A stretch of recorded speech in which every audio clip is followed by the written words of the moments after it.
We've started cab removal on the 96 F250 Powerstroke.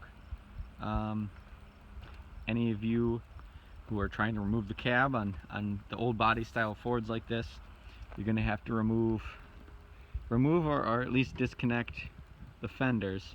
Now you can do one of two ways.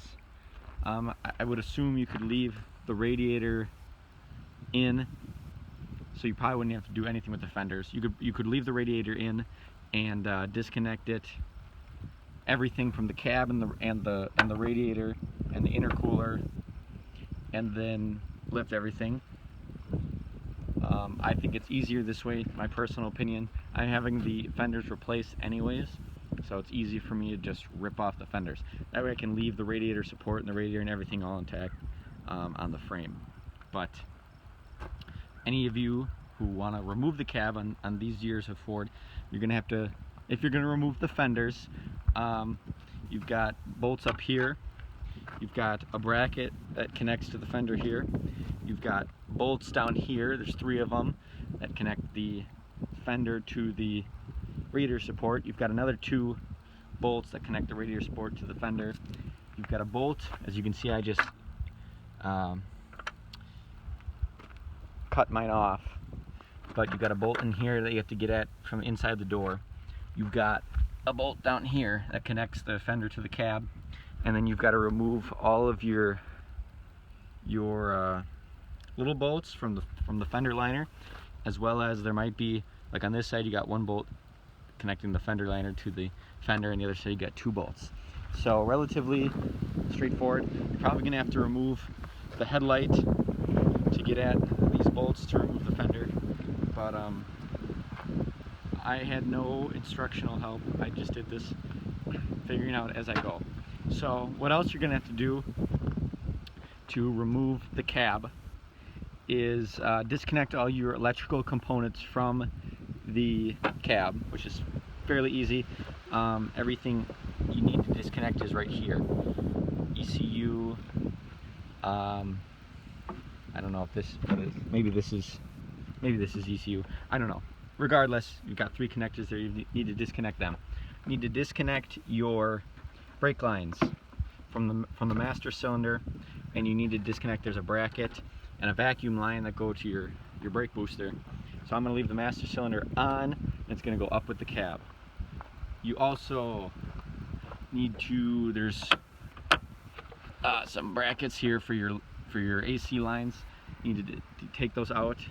You need to disconnect, I don't know, this must be your wiper motor, I'm not sure. Disconnect that. It's connected to the wiring harness that's attached to the engine.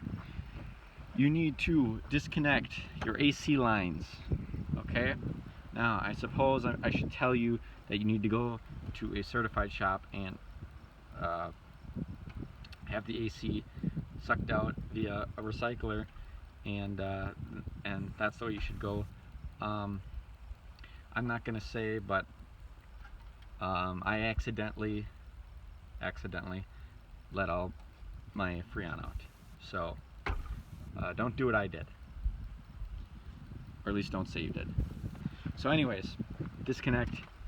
You've got, let's see here, you've got a big line that goes, this big line will go to your receiver dryer for your AC, so you need to disconnect that.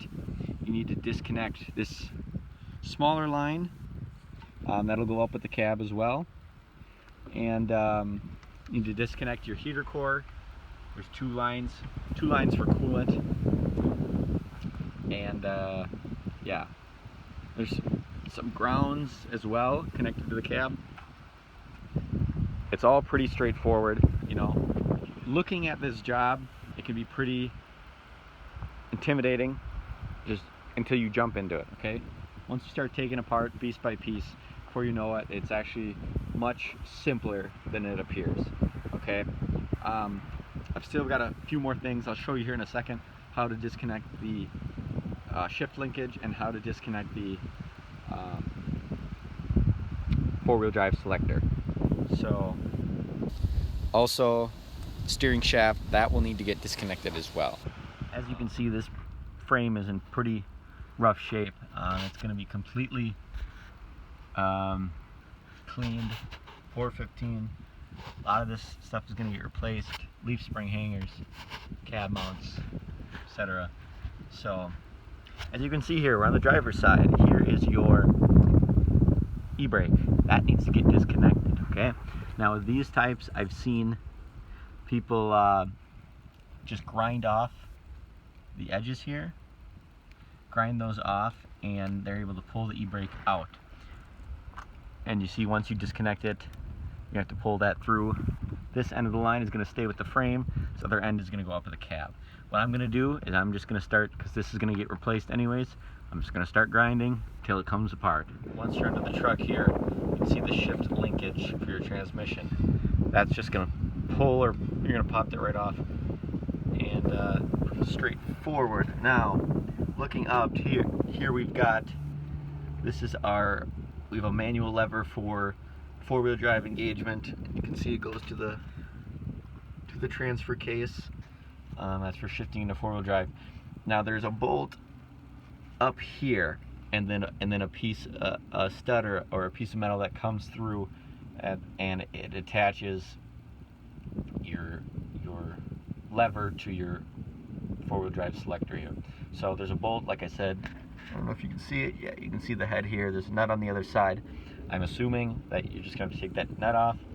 This will release the tension on the C here, and it will come free. So we've got the shifter for the four-wheel drive, manual four-wheel drive, disconnected. You're going to have to take off the cover that covers up your shifter, take the knob off, and the cover that goes over it. There's 4 screws that you need to take out, and then this whole, all of it will pop out. As you could see, I didn't do that. Two of my bolts were so stripped, and I was not gonna take a drill and drill them out, so I just busted off the piece of plastic, and I'll buy a new one off eBay, because at this point it's my quicker option. So I loosened up this nut from underneath, maybe, or you should be able to get it from up above here, if you can get this plate off. So you loosen up that nut, and then you just wiggle the shifter out of there. I went underneath, and I took a extension, or you can use anything just to stick in there and push tap on it with a hammer, push the shifter out of this hole there. So just a lot of wiggling, use some penetrating fluid, and you'll get it out of there. It's that easy. So we're almost ready for removal here. One of the last parts you have to do, one of the last things you need to do, is remove the steering shaft here. It's kind of hard to see. There's a bolt, 13 millimeter, that you need to take out. A pinch bolt, and then inside, what I did is I just loosened the steering column enough that I could push the shaft from the other side, push it off the power steering rack.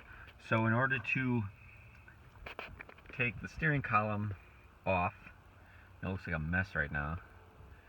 There's 4 bolts or 4 nuts holding the column up to the dashboard.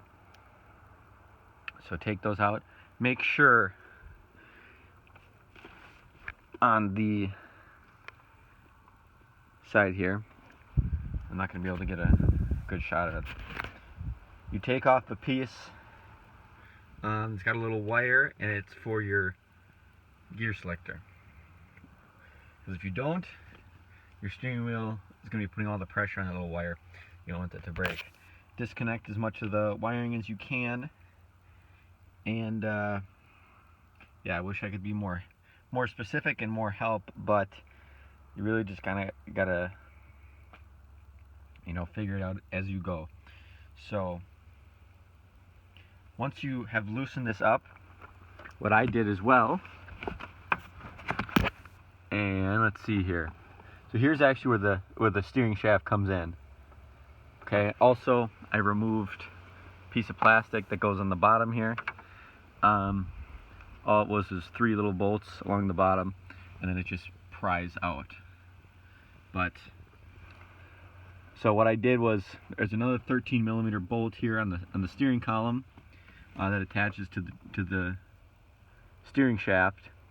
Loosen that as well, and then once I had enough play, I was able to actually remove the column from the shaft and get the steering shaft on the other side disconnected from the steering rack. So now all there's left to do is a couple bolts, and cab is coming off. Got the cab off. Stay under here under the tarp. I know I didn't get video of us taking it off, but